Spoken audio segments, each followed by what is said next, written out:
collectors were banned from entering the synagogue, ostracized from the noble Jewish society. And that's what Matthew Levi was, a tax collector. A wrong person, called from a wrong place to be a disciple of Jesus. And what did Levi do?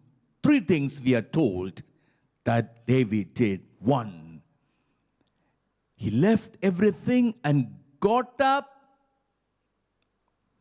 from the tax collector's office.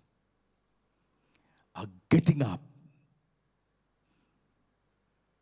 A constant getting up from that comfortable zone of becoming rich, of being protected by the Roman soldiers, of a bright future, and tax collector friends to make life a celebration. He got up. Immediately he got up, leaving everything behind. You know, my dear sisters and brothers, following Jesus means getting up. Leaving behind the past. Leaving behind the past and getting up is a decision we make once and for all. Our decision we need to make continuously. A leaving behind, a getting up to follow Jesus. I'm sure Matthew felt the pain of it.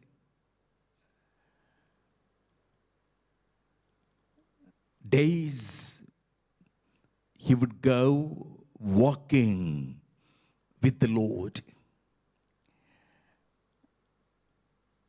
And scarcity of funds to meet even the daily needs. But worse, the bad name Matthew had, and the opposition he had to face from the people, even from his own friends, the disciples of Jesus. In that beautiful film, Jesus of Nazareth, Cifarelli, the director, depicts it clearly. Matthew coming with Jesus, and Simon the Zealot, seeing Matthew, the face of Simon the Zealot becomes tense. He draws the sword from his pocket. Zealots were the bitter enemies of tax collectors. Zealots were a terrorist group gathering army and weapons to chase away the Romans. But tax collectors were the friends of Romans, traitors. That name, traitor, Matthew had to face for the rest of his life for the sake of Jesus. And his own friends, living comfortably, would have invited him back to the tax collector's office. Perhaps his own family. And yet, once Matthew got up and went after Jesus, that was a decision he made once and for all, a decision he continued to make. Whatever sacrifices that meant, that involved. I remember a man telling me he came for a retreat. At the end of the retreat, he told me, Father, I am getting up, leaving everything behind and following Jesus. And explained he was occupying a very respectable position in society as a very high government official. But then he said, Father, the Lord pointed out to me my respectable face in society was a deception.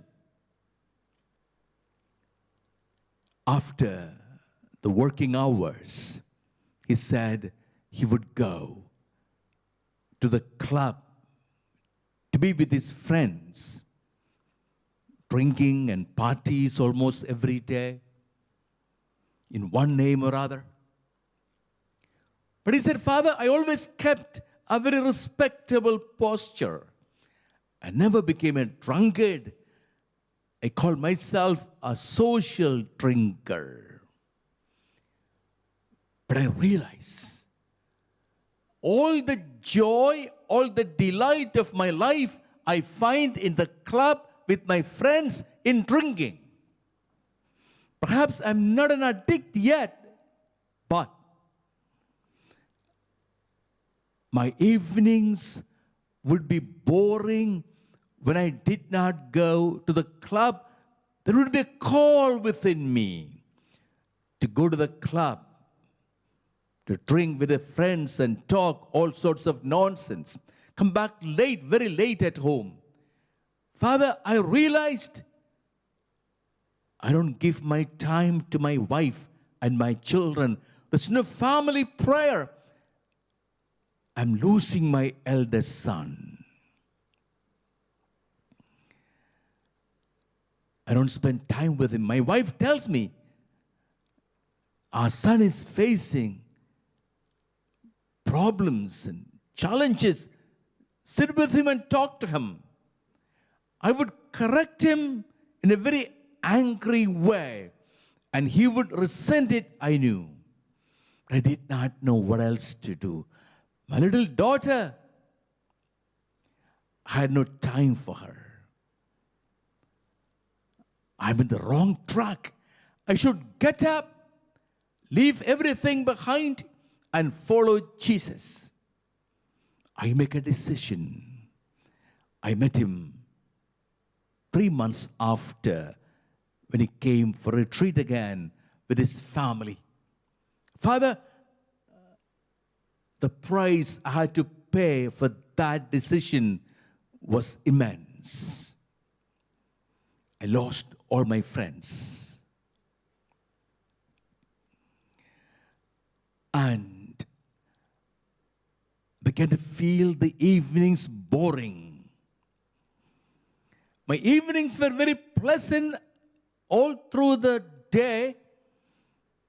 The tough job and responsibility I have, I used to look to the evening parties, but no such parties anymore. But Father, God has been faithful to me. I began to find my delight in my family. My little girl would come and sit in my lap and tell me all sorts of small things. I found a lot of pleasure, a lot of joy with my little child. My eldest son came closer to me. Began to spend time with him. I don't shout at him anymore, but I tell him things about life. My wife is the happiest person.